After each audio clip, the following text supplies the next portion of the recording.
Welcome to On the Soul's Terms podcast, a weaving of astrology, Greek mythology, and depth psychology. I'm Chris Skidmore, an astrologer, psychotherapist, and craniosacral therapist living in Ubud, Bali.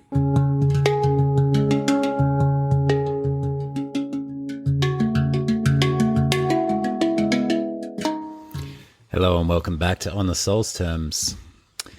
Today's episode is the first in a two-part conversation I had with Cameron Allen. Cameron's someone I met earlier this year at the Federation of Australian Astrologers Conference on the Gold Coast. We'd never spoken before, but there was that instant feeling of recognition, like we'd already been in dialogue for a while. This first part isn't tightly focused on a single theme or astrological idea. It's more of a doorway into Cameron's world. We speak about his work with medical astrology, herbalism, embodiment, and this wide-reaching lineage of healing that runs through Greco-Arabic medicine. Second house themes are in the background, touching on the body, value, practice, and care, but it's mostly about settling into the field of a shared conversation and seeing where it wants to go. So that's what this one is, more of a first meeting than a deep dive. And then in the next episode, we start to really track the third house together. Let's drop in.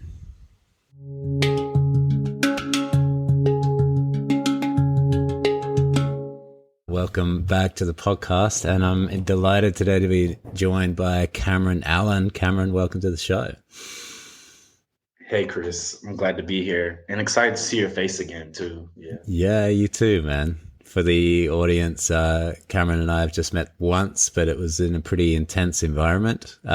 We were both facilitators at the FAA conference in Australia on the Gold Coast, Surfers Paradise.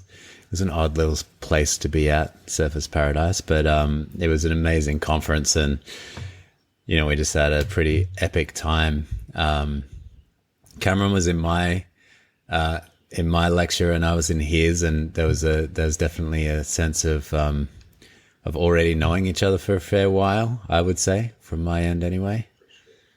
Absolutely, same. Yeah. And that sort of just dropping in and going, okay, let's not start at the beginning. Let's start somewhere in the middle. Yeah, absolutely. So I'd love for you to introduce yourself to the audience and, let us know, who are you? Yeah, who am I? That's always such a good question to ask. As far as, I guess I'll start with hats that I wear. Maybe that's a good way to start. Yeah. That's a good.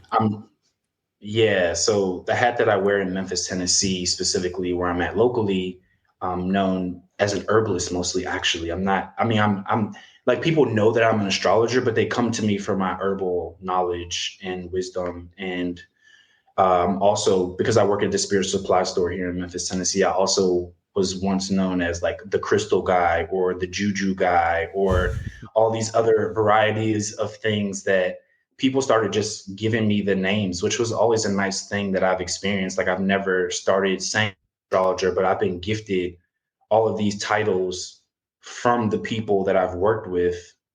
And so those are the two main hats that I wear, but I also have like 200 hours in Kundalini yoga. In college, I got a degree in health and sports science and psychology, and then a minor in sports and exercise psychology. And I did like over 300 hours of physical therapy training when I was in college. I tore my ACL and I went to learn about the body in that way to heal myself, but also to work with other people. Right now, I'm in what's called Budokan Yoga School, which is a mixed movement art program, which combines yoga, jujitsu movements, and then like animal movements as well. And I've done a bunch of other stuff too, but I would say just to keep it short, I guess one thing that I should name is that right now I'm in Ayurveda school. I'm getting closer to being done with that. And as soon as I'm done with that, I'm going to learn Greco-Arabic medicine in full so that I can teach it side by side with the medical astrology, I think it's just so important. And I've now found there's a few people who kind of play with it like that, but finding my education or knowledge with like movement and herbs and all those other things and just like really synthesizing it.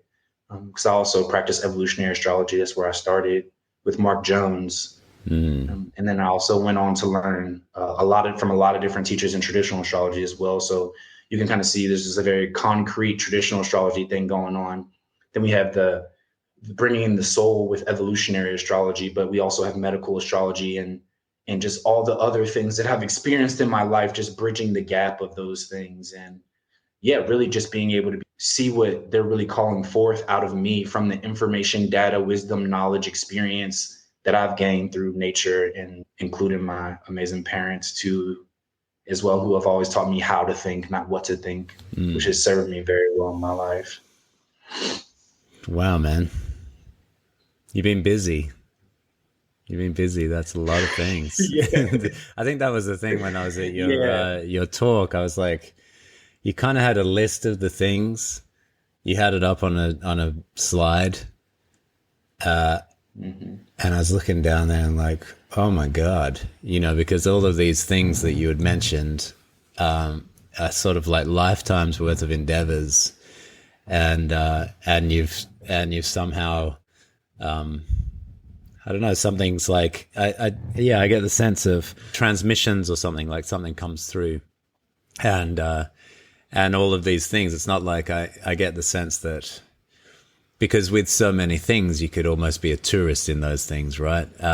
But what I get the sense for you is that you've kind of attached and connected to each one of them in a deep, embodied way, and then found your way in and through them, and the synthesis, which is probably an ongoing process, obviously, but the synthesis of all these different things is really impressive. I mean, you just must be studying all the time in a way. It feels to me, or like, what's the actual process like? How does it feel?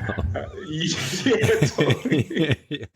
Yeah, I am studying all the time, actually. But really, at the end of the day, my teacher Seja from the School of Evolutionary Herbalism, he gave me like a really great template to work with.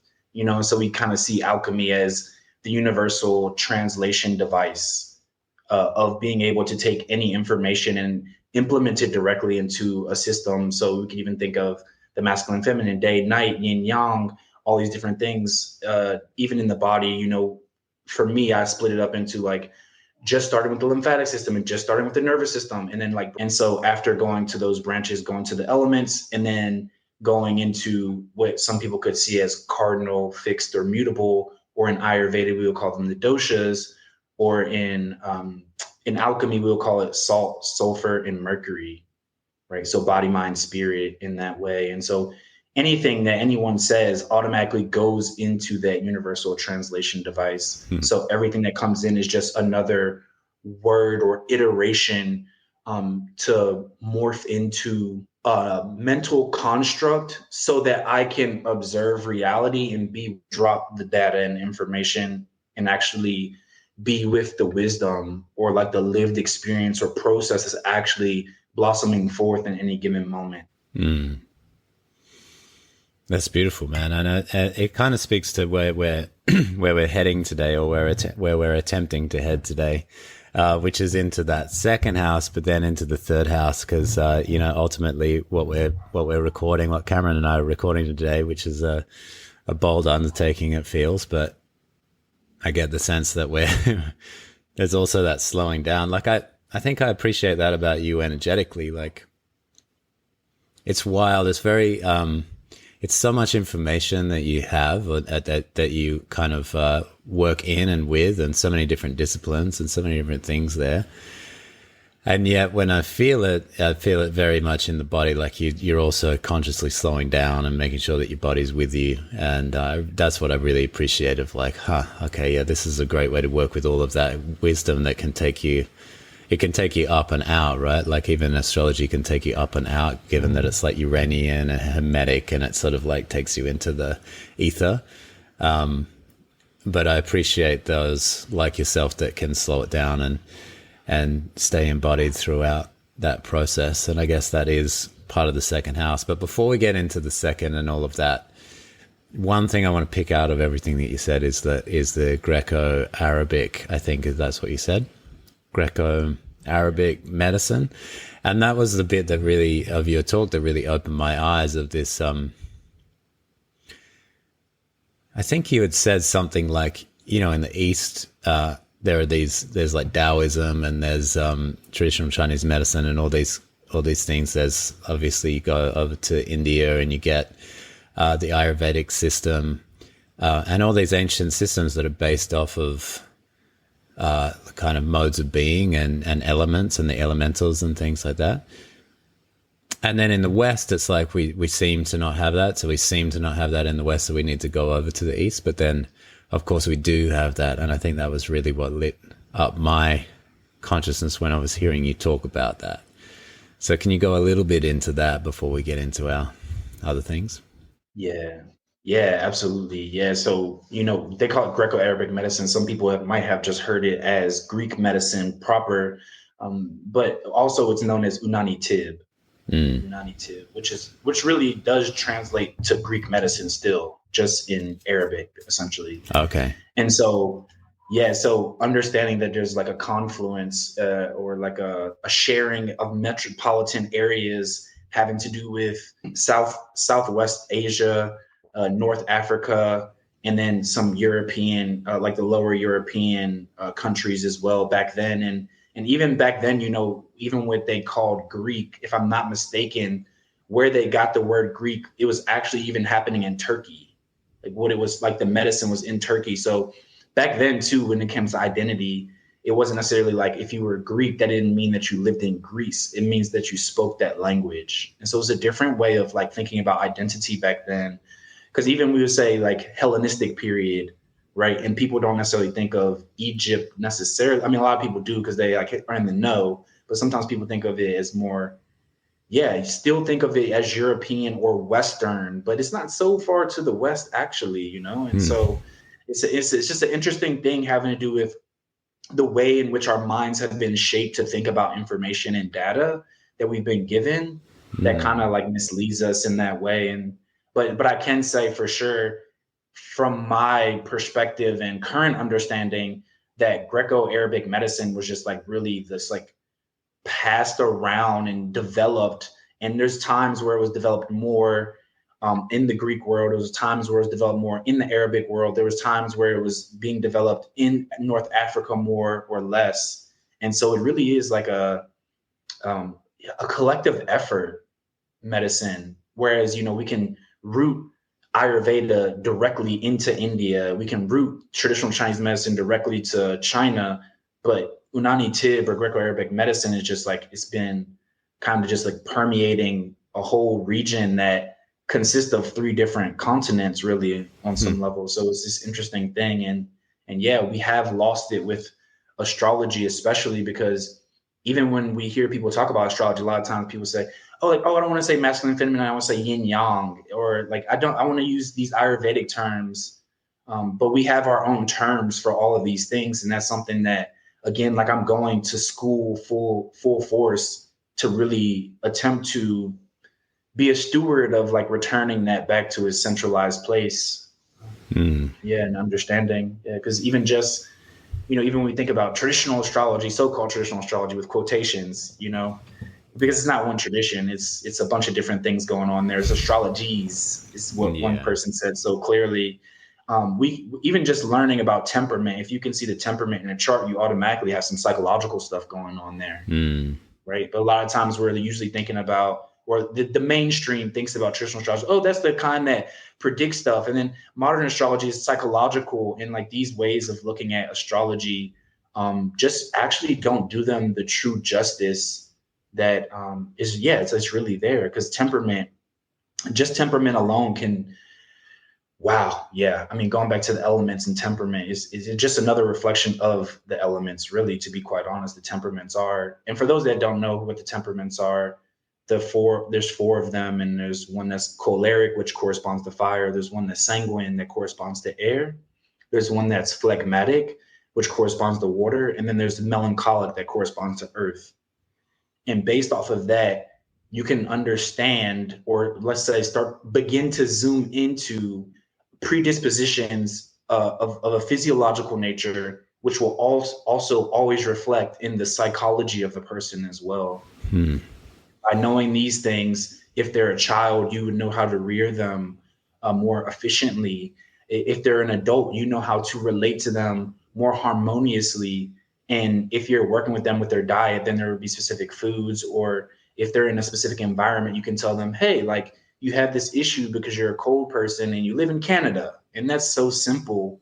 Something so simple could be really profound. I mean, the amount of melancholic people that come to me who have a maybe, let's call it, a more studious and reflective nature, right? And they live in a cold environment and they get SAD, seasonal affective disorder. And it's like, well, no, you're just melancholic and you live in a cold place. So it's pressing you down below the precipice of reflection into a more sedentary, depressive state. But that doesn't necessarily mean that you are depressed. And the amount of people that have felt liberated just by that simple reflection, oh my gosh, like so many, like I would say it's getting close to 100 at least right now.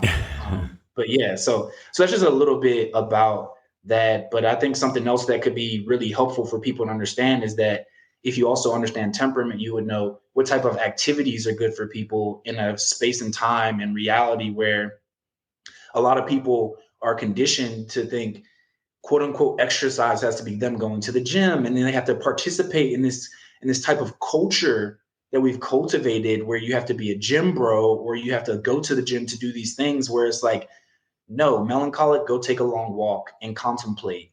Like if you're fiery, do something that's a strong, something that's sporty or active or competitive, or just like relax and learn to play more, just simple things. And just by showing people, hey, like you can make all this so much more simple, then they actually feel encouraged to move forward. The amount of people who have told me they think that they're quote unquote lazy. It's because people think they have to go do a 30-minute yoga routine day one. And that's the actual problem that they're experiencing. It's all about how they're thinking about it based off of the overculture of exercise and stuff like that. So yeah, there's just a few things there that, would be helpful in bringing back Unani Tibb or the Greco-Arabic medicine. And yeah, there's so much more, but yeah, I'll just stop there for a second. Yeah, well, I mean, you bring in a lot in, and it's interesting to hear I get in my own systems when I'm taking it in, it's like the complexity of it all and the simplicity of it as well, and sort of holding that within your medical astrology or whatever frame that you have there. Because as you say, like it can just be like, oh, your temperament is this, you live in this climate and you're doing these things and you're having these symptoms, that kind of thing. Just like string those together and go like, well, what's the lowest hanging fruit, right? That we could easily just kind of like grab that, change that, do this differently. Maybe you need more warmth, or a hot water bottle, or to put your feet in some hot water at night or something like that, like these things that are just kind of, one of my early teachers, I consider her a teacher, is a Chinese woman named Bisong Guo. She wrote a book called Listen to Your Body. And she's coming from the traditional Chinese medicine perspective. And it's almost like reading it, it's so simple that as a Western educated person, you dismiss it because of its simplicity. It's almost difficult to do. But one of the things she did say is like, with the Taoist perspective, it's like keeping your feet warm. Being a super important part of that, just something as simple as that, something that's easy to remember, something to sort of carry on. But it's interesting, isn't it? Because I think what really moved me about it is that I feel as Westerners we have moved over to the East because we've felt that it's barren here in the West. Like there aren't these traditions. So I actually hadn't heard of Unani Tibb before your talk, and it felt like you'd sort of written two words on a door, and there was like this real adventure going on behind that door. There were so many things that I needed to know about and learn about right there, and I love this idea that you're talking about, that it's like, it's not that far west, actually. Yeah, like Greece and then Turkey and then the Arabic world and the northern African world.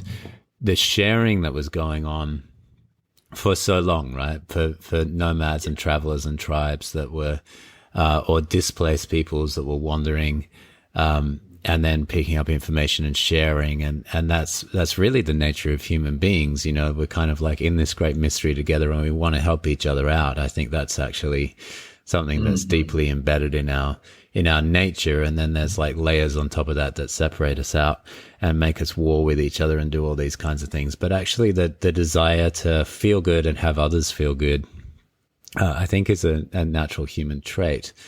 And looking myself into that, like the sort of pre-Plato Greeks, and then going back into that realm, I've been reading a lot of Peter Kingsley recently. Do you know Peter Kingsley? Heard of him, but not super familiar. Yeah, because he's got some great books like In the Dark Places of Wisdom, which is one of his earlier books, which I've really enjoyed getting into. And that idea of sharing, and there being so much information sort of crossing between East and West. And so we wouldn't even necessarily like to call it Western, as you say, as a frame that sort of holds us back from our understanding, you know. But then maybe, so understanding all of that, but then what is it? And then how come people don't know about this? Like where did we get cut off from it? I kind of want to know two things. What is it? And, which is really hard to get into, obviously, but like some framework to help us to understand some of it. And then where did we get cut off from that, would you say? Yeah. So you're saying, what is Unani Tibb? That's what you're saying? Is that what is Unani Tibb? Okay, cool. Yeah. Yeah, Unani Tibb. Yeah, so it's really just traditional medicine, we could call it, just straight up, you know, depending on, you know, where a person was, they'll be influenced more or less by the local environment, but it's just traditional medicine, which says that there are 4 elements, and those 4 elements, of course, again, are fire, air, water, and earth, but those 4 elements don't actually, like, so water is representative of something else. It's not actually water itself. And sometimes I think that misses us a lot, you know, just thinking about it as literal water. And it's like, it's not water at all, actually. That's just the best that we got here to work with this concept or this archetypal force that moves through all of reality and all of beings themselves. Water is just the best reflection of it rather than the actuality of it. And I think, and I'll come back to Unani Tibb, but I think that is why it was lost in the so-called West, because that's preposterous, that everything is made up of fire and water and air and earth. Like, what are you even talking about? Like, that doesn't actually make sense, because I'm irrational and I think, therefore I am, you know? So it's like, that doesn't make sense to them from that perspective. And I think that's what actually cut it off in the end, because in a lot of ways, it hasn't been cut off, because they even still do the Hippocratic Oath, which is interesting, because Hippocrates said, if you don't know about the stars and if you don't practice in this particular way, then you shouldn't even be called a physician. Yet they hold on to the oath, but they've never renewed their vow to the actual medicine that is based off of nature. So that's why I would say it was cut off.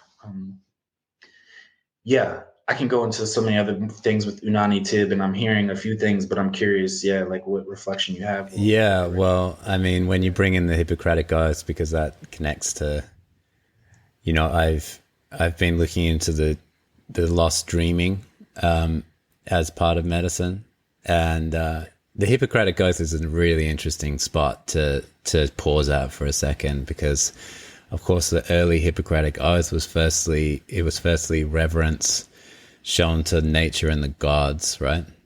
It opened with a reverence to nature and the gods, and it was saying that basically the healing potency and power is really not so much in the hands of the humans, though humans can do a fair bit, but ultimately that's left down to nature and the gods, and which is why it opens with it opens with a prayer to Apollo, Asclepius, Hygeia, Panacea, and names the tradition of gods and the children of Asclepius, including Panacea and Hygeia, who are part of a tradition that leads back, that Hippocrates was also part of that tradition, which led back to the dreaming, incubation processes, getting yourself into a deep, slow, restful state, going down into a sort of chamber, and deeply resting, because then you connect back to the real essence of your nature through the dreaming process, plus the dreams themselves are going to show you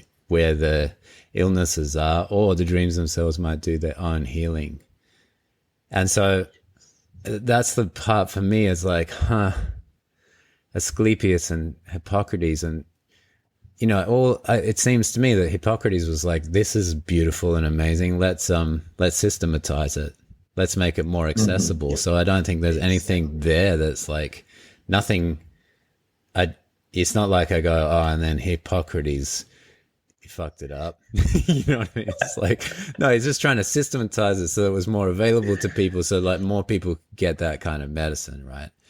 But I do think there was the sense of like Brian talks about this. I can't remember the old Greek words that he used, but techne being one of them, and the other word, which like the techniques, it's like the techniques can be confused for the medicine itself, right? Absolutely. And it seems like that was the beginning of, like, as you said, when you picked up your microphone and you talked very rationally and sensibly, it was like, no, we don't need, it's like the humans go like, hey, we don't need those gods and nature. We can just do all the healing ourselves. And any actually rational, any reasonable person would say like, no, like even if you set that bone that you broke, nature's going to do the rest, right? Like it's, you're just kind of like creating conditions so that the healing element of nature, which we all kind of understand, because when you cut yourself, it just doesn't remain cut forever. It's going to heal, right? And that's not something that I'm doing to make it heal. Just the healing is going to happen, and I know that. So there's a pull towards the healing potency and potential, and then the humans can do something to assist with that, but ultimately nature is the one that will help in the end. And I think that kind of like split between the methods that we found and the magic that's under the healing. It's the methods and the magic. It's a split between the methods and the magic, Yeah, 100%. Yeah. And that's why I'm bringing Unani Tibb back to medical astrology, because there's a concept that we call to be it. And basically what that is the inner physician.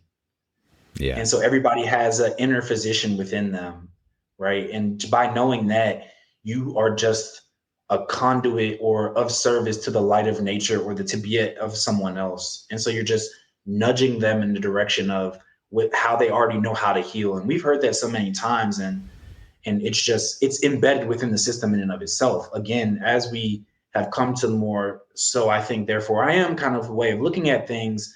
We just picked away at things that were like fundamental constructs or ideas or ideologies within these systems of medicine. And the more they were plucked out, it becomes, it just feels so lost, because I've never heard any medical astrologer talk about the inner physician, or to be it, which is the inner physician, and how it's really nature that, it's nature that has the healing power, and is us to transmit it to, let's say, complete the work, right? But we're completing the work of nature. Right. And that is our work, to complete the work of nature, which also would include dream healing as well as divination and all these other things. And as we continue to move forward, we keep going back further and seeing how all these things actually interweave with one another. And so, it's just a beautiful thing, even talking about dreams, going back to the temperaments. And you can even, if someone was doing like Jungian psychology analysis on dreams, you would also be able, through time, to be able to determine the temperament, the predominant temperament that person is experiencing or expressing, because the nature of the dream will shift based off of the temperament as well. And so again, like, there's so many things to weave into the temperament theory. And so, it was just so holistic. And I think also something that misses us very strongly is that if you went to, let's say, a quote unquote university, or a body, if you entered into a school that was a body of wisdom, they would have medicine over here, but maybe dreams were over here. And then maybe divination was over here. And then maybe so-called magic was over here. And maybe exercise was over here. Maybe blah, blah, blah was over here. And, and it would just essentially be like, yeah, it's like you can come to the university and come to see me, and I will give you like some medical analysis, check your tongue, your pulse, look at the urine, and I would even be able to potentially do a divination and say, you need to go see Chris and check out those dreams. Mm. Right. And so that also, and then also you do craniosacral or like some massage modality or hands-on modalities. And so there's Yeah. also massages that go with that Yeah. based off temperament, based off of a variety of other things. And so really this, there could be a way that one could create a holistic school of medical astrology where all these things are, you can do electionals, or you can like, oh, I have a degree in medical astrology with a focus in dream, with a focus in Yeah. herbs, with a focus in movement, with a focus in the clairs, even though that wasn't something necessarily that they called it back then, but just intuition or whatever it is, it could be set up that way, and it would be so cohesive and just make perfect sense. And there would be a philosophical backdrop to it. There could be the old myths revived or even new ones realized within that. And that could also be like just branches of the tree that is medical astrology. And so again, this is why I'm like so excited. I'm so excited to be able to like try to resurrect this in a way that is innovative and synthesizing all these other practices that I've been into. I love this so much. I love this vision because, yeah, something that I heard Peter Kingsley say, because I've been just getting into him a lot recently, is of the challenge of our modern day is to bring the ancient world into the modern world.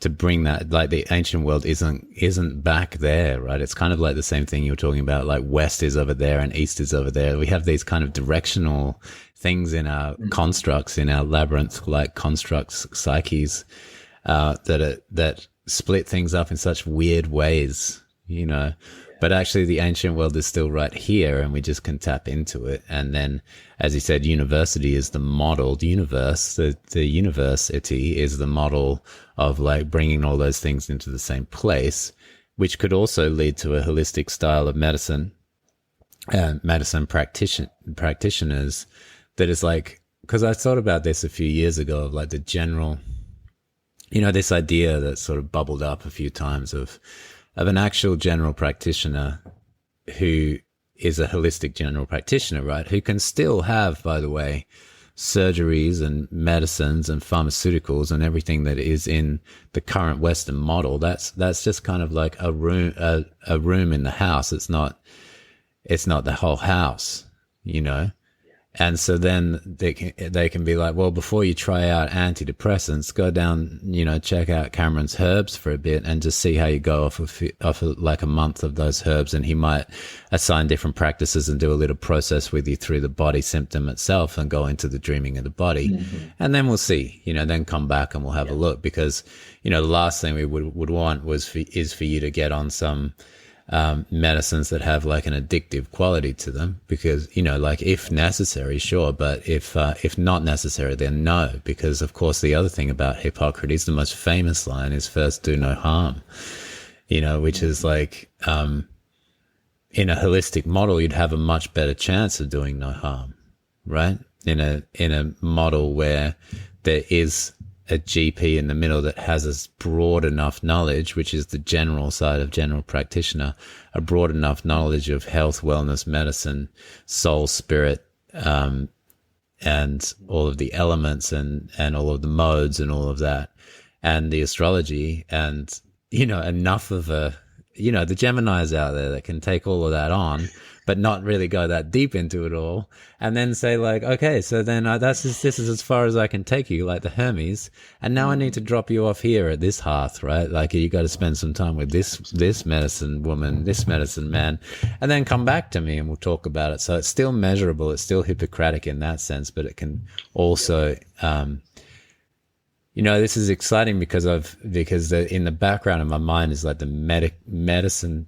A medicine school of some kind, or a mystery school, and it's really awesome to hear that bubbling up through you, because it's like, I can see what the pieces would need to be in order for that to come into being. So inspiring. Thank you for that.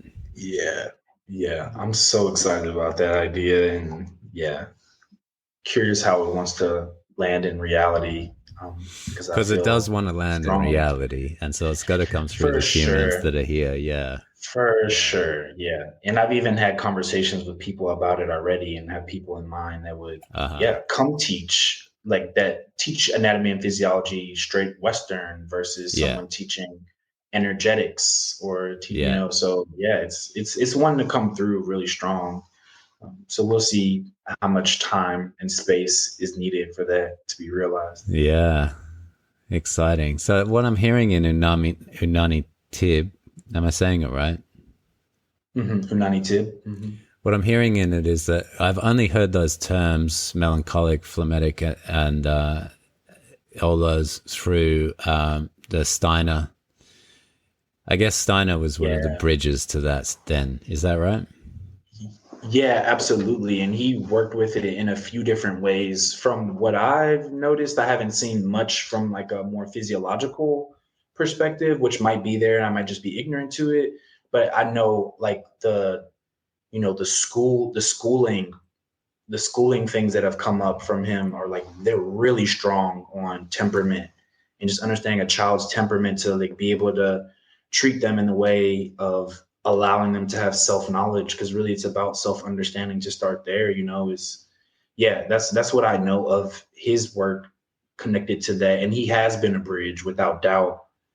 Because even when I was like trying to gather more information on it and feeling kind of frustrated about it a little bit, I did come across a lot of his work with children on that, and it's been Okay. like very, very valuable.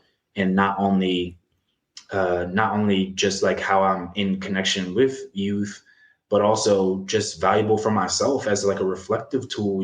Is sometimes I think that we explain things away as good, bad, right, wrong when it comes to what happened to us when we were younger. But sometimes I think there's a lack of understanding that takes place. Like if somebody has a fiery parent and they're an earthy person and they're trying to motivate them, the earthy person could take that as I'm not good enough. Hmm.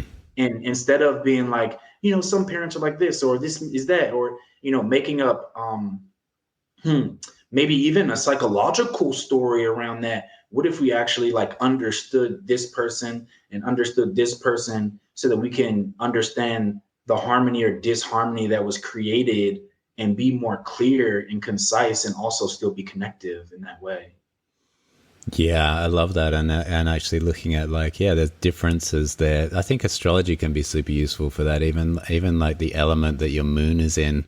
Even if you just look at the element of the moon within family units and say like, well, that's a really good starting point and hint at what might be going on in there. And as you say, it ends up in either good, bad, right, wrong, or psychological languaging, or even trauma languaging where it doesn't For necessarily sure. need to be like not everything comes down to trauma. Actually, it's just like some differences that, as you say, with the earthy and the fiery, the earthy one took that as criticism that they weren't good enough, but the fiery one was just trying to motivate. And so then you go, well, that's an oppressive parental figure or something. And it's like, wait, no, Right. it was destined to happen over a very long period of time, which is your childhood. It's like we kind of look back and think of childhood just as this blip, but it's over many, many, many days, moons, years that it happens. And so it's inevitable when there's this clash. I also think about that archetypally.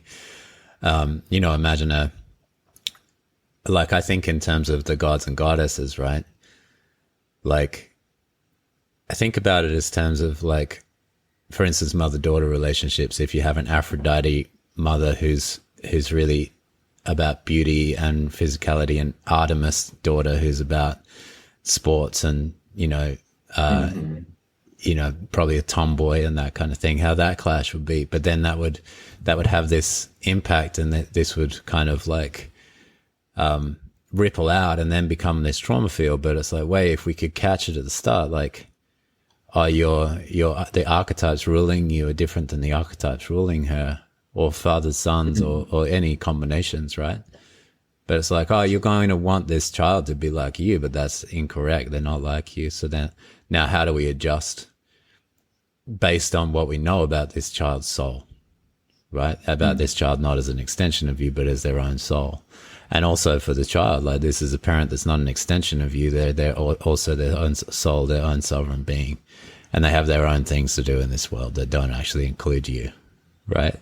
Yeah, Some of those kind of cold, hard, but beautiful facts that would be able to sort of then navigate with just that little bit of knowledge and then not look to that place for that thing, right? Then you can look out into the rest of the village, out into the, community, and out into mentors and other figures that can play that role, of which they would also arise.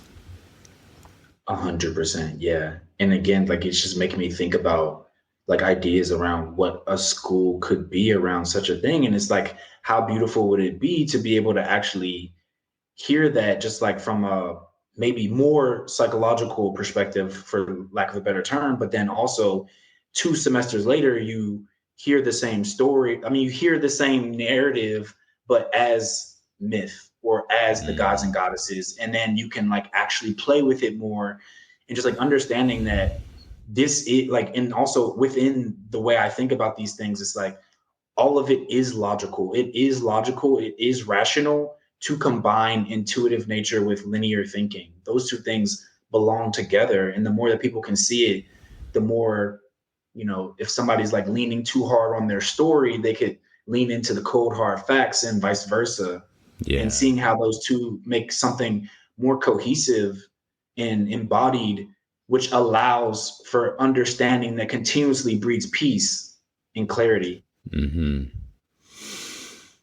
Yeah. I mean, that feels like one of the major sort of splits in consciousness, the logical, rational, sensible, materialist worldview and frame, and then the intuitive and imaginal and creative and more holistic, right? And the more, of course, the more imaginal and intuitive is naturally more holistic by its own nature. And then the more rational logical is more reductionist.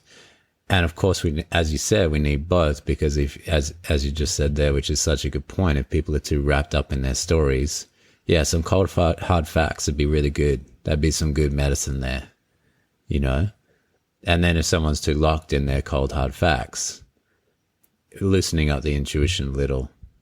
And it's interesting, isn't it? Have you found, because just before getting on air, you were starting to go into like working with clients and working with the body and these kinds of things. And, process work has been that for me, the Ani Mindell stuff out of Portland, Oregon, and, really bringing the body into the dreaming. His whole concept was the dream body. And it's like these physical symptoms that were like, that's just purely physical, so we think, also have the dream underneath them, right? They also have the sort of the way that this part of the body got to this entanglement or got to this place or got to this inflammation or whatever it is. There's an ability through that kind of work to enter into the dreaming of the body. And then oftentimes things will just kind of like undo themselves or unfold themselves or unravel just from that kind of little bit of attention on it, right? You obviously experience this in your work as well. Yeah, and the way you said that was so beautiful, because it just reminds me of the last 8 months of how my work has been changing, and how the more I've been gathering information on like sagittal plane, time under tension, all these like just, very like concept-y words as I'm in school, but also like doing some other education for myself.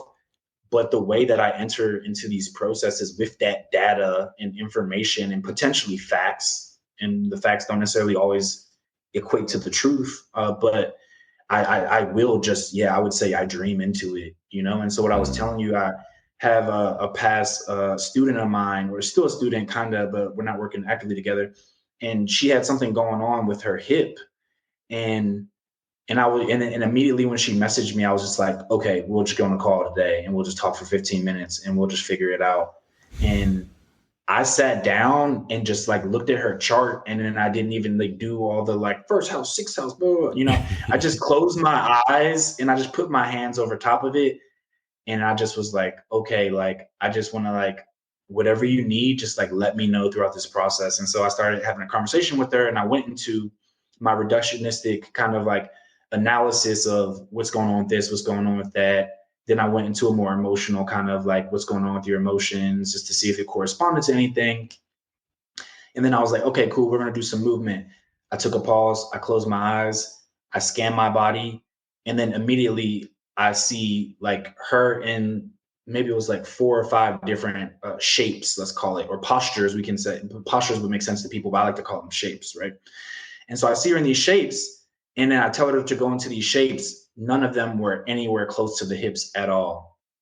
And all the prompts that they were giving me were all things that she was experiencing in her life. So something as simple as engage your back, feel the strength of your back, feel that the things of the past can no longer hold you as you continue to strengthen your back, so you don't have to drop forward or to like collapse because of things that have happened in the past. And so we just strengthening her back. And then we did some more of those. And then we went to her feet, and then went to her calves, and we went to her hamstrings. And then I had her sit down, and I started talking to her. At first, I wanted to be like, how do you feel? Because I was like allowing my intuition to go, but then also my logic, so-called logic, is like sitting there being like, well, is this even going to work, Cameron? And I'm like, it doesn't matter, but appreciate the reflection though, you know? And so I just had a conversation with her, and I was like, oh, I'm noticing that you're like sitting comfortably right now. And she was like, oh my gosh, yeah, it's completely gone. Like the issue she had been having for like 2 weeks was just completely gone. Yeah. And so, yeah, it's been really interesting because I do feel like I dream into what the problem is. And I go into like a more relational approach to it. And also on a linear level, it's like really just like calling in the nervous system and connecting the nervous system to the actual movements, which is to say, be in your body actually and experience that information as mind instead of brain as the totality of mind. And so it's also helpful how I've found this approach, because then I can discontinue using buzzwords that people have these very particular associations with that'll take them somewhere else and not into what we're actually attempting to explore, figure out, embody, explore, play with, understand, relate to. Yeah. Wow. I love this so much because it, like it can feel like a long journey. You pick up all these different things and they seem to be separate from each other, right? Like for me, it was when I was first learning craniosacral with my teacher, and, he was so just working out of the field and had this very, very kind of like just hanging out in the, like really just letting the system do what the system knows how to do. When you speak of the inner physician, it really reminds me of his work, because it's like, just get out of the way and the inner physician will come in, and just as soon as you're out of the way, the inner physician is going to find his way in or her way in, and then just start taking care of it. Yep. And then seeing that and witnessing that, which would be called sort of miracles in some ways, especially for the big things that happen within that space. And you're like, well, for me it was, well, this is it. But then my sort of, I guess my seeking, or it's not necessarily just that I was seeking for the sake of seeking. I just felt like, yeah, and then, right? Like there's something always else, right? There's something else here to sort of check out. And so astrology was coming with me on that. And I was like, oh, astrology. Yeah, that makes a lot of sense. Cause I always loved the old myths and the old stories. And this was like I once described astrology as functional mythology. It's like all of those myths are sort of like embedded and working around and doing some different things, and everything's moving. And so it's like, oh, interesting. Nothing sort of stays still. And so it's astrology, but I found when I was learning astrology, it could take me up and out. And there was this sense of almost dissociative, technique here. Like sometimes I even see it if I'm going through a thing, but then I name a transit, right? It's like, okay, so I've just kind of dissociated from the thing that I was feeling in order to name the transit. So something's happening in my mind, which can be okay, because sometimes we do need to, like, even dissociation is has a necessity to it, right? There's a reason why we would dissociate. And sometimes that can help us get in touch with what they call the meta communicator inside of process-oriented psychotherapy. It's like the one that sees all, the one part of us that can actually see everything.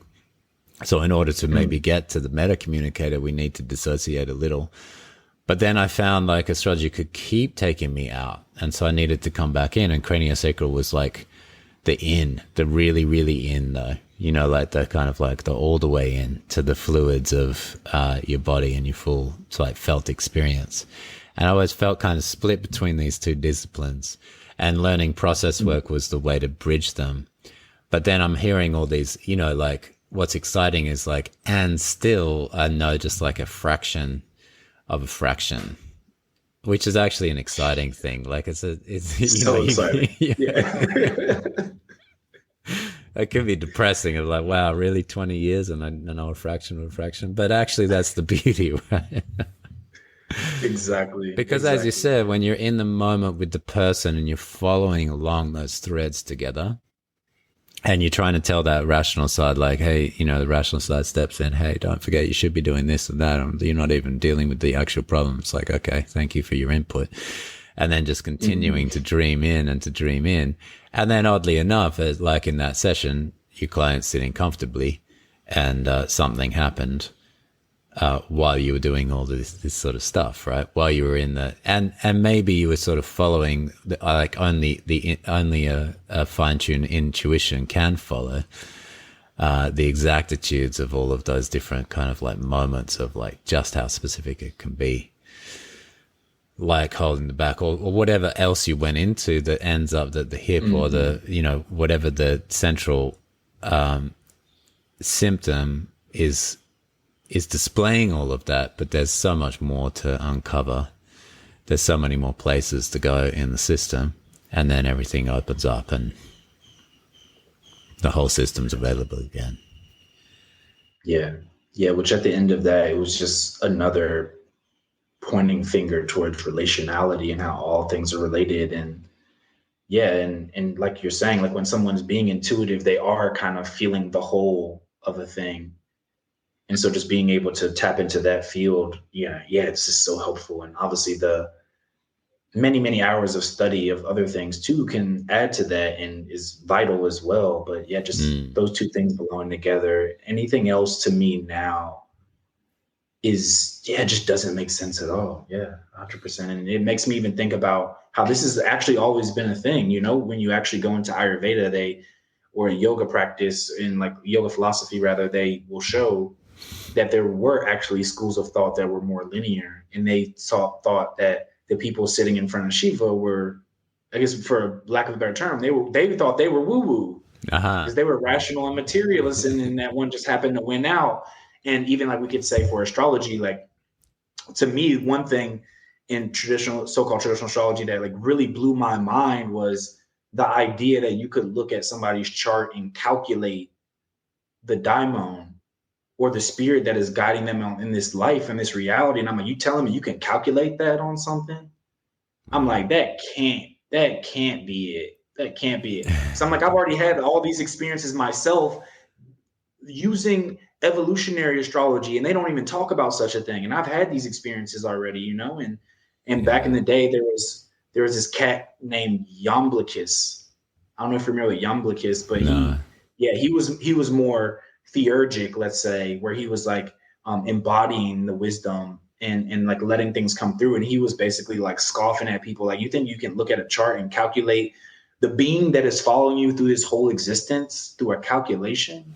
Come on, let's be for real, right? Because even at the end of the day, when I teach people so-called quote unquote temperament calculation, I tell them this is like, I got it from Mark Jones. Mark Jones would say, you can't look at the menu and taste the food. Now, I mean, if you have some Claire Gustins, maybe you can or something, you know, but it's like the idea of like, you can look at the menu and think you know exactly what's about to come out. You have no clue. That is not the reality itself. And so, yeah, you know, it's important for people to remember that. And I would even say there is something long before psychology. So like modern psychology, they called it Islamic psychology. There's another word for it. But basically with that, they say that revelation supersedes logic. Right. And you can't always know when revelation is going to come. So you need data and information so that the revelation infused with that becomes truth in any present moment and can promote clarity.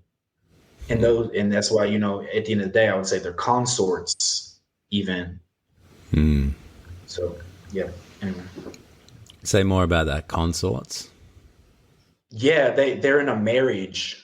Logic, linear thinking, non-linear thinking, right? It's just like they're just in relationship together all the time. And without one, we have lost the truth of something there for sure. Yeah.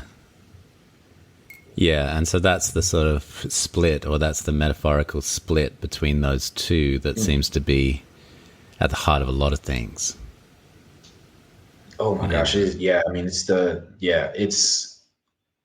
it is the split that is at the heart of a lot. Yeah, that it is 100% it. And then from there, it just goes out into everything, right? So Yeah. even I would say over the last few years, people are even talking more about like the split of the family, right? And Yeah. that came after the split with nature, and that came after the split with God, and that came after it's just like continuously, like even just talk about like what could be problematic about just being reductionistic is like the idea that I can say I and think that I'm just Cameron, and that does not involve the environment with my family members have gone through before me. Yeah. Like that to me, like now has become bizarre. If Mm. anything, like, I kind of make this joke with some of my friends. I'm like, actually, like all of our pronouns should be we, because it's like I am I only because my parents, their parents, the environment they grew in, the ancestors that were helping along the way, the nature spirits that were here. And it's like without all of Yeah. that, it's like there is no I.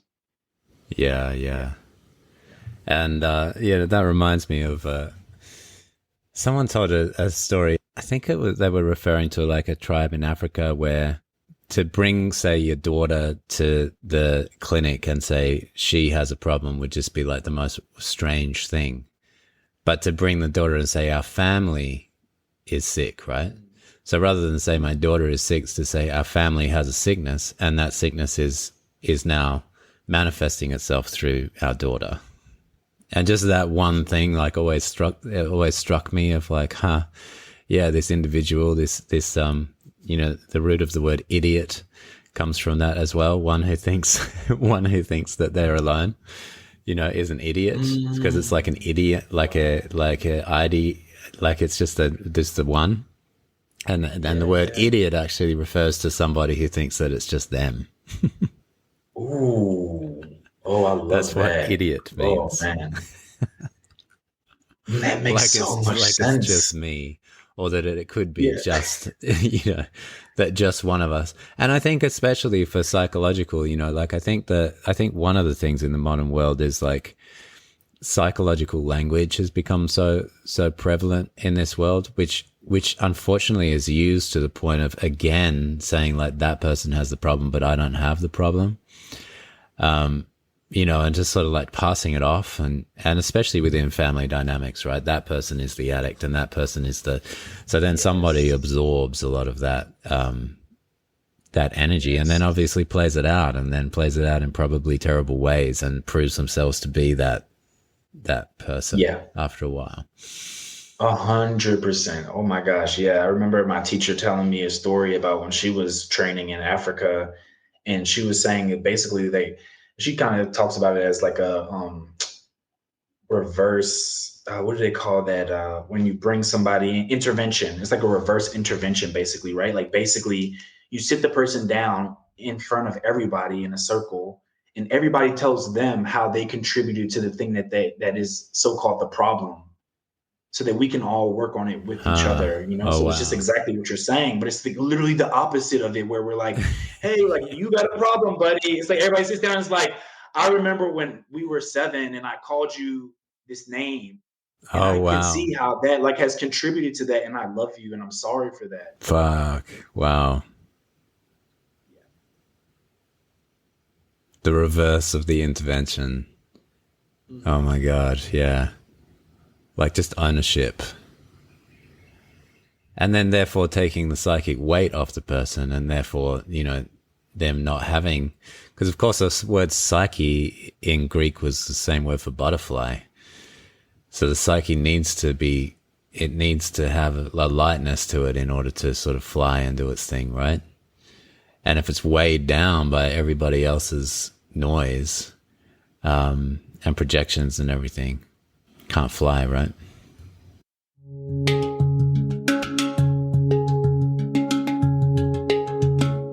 Thanks for listening to this first part of my conversation with Cameron Allen. As you could probably tell, this wasn't a tightly astrologized episode, and that was very much the point. It was more of a doorway, a meeting, a sense of getting to know someone who's walking the healing path in a deeply embodied and integrative way. In our next episode, we pick up the thread and move with more intention into the third house, the house of siblings, early learning, language, and the weaving of meaning, the house where the moon has her joy. So if you enjoyed this one, I think you'll really appreciate what comes next. Remember, if something in this conversation stirred something in you, I'd love to hear about it. You can send me an email or get on the Instagram thread. Thank you for listening to On the Soul's Terms podcast. To support the show, please consider leaving a 5-star review, sharing with friends, or becoming a patron at patreon.com/onthesoulsterms. Until next time.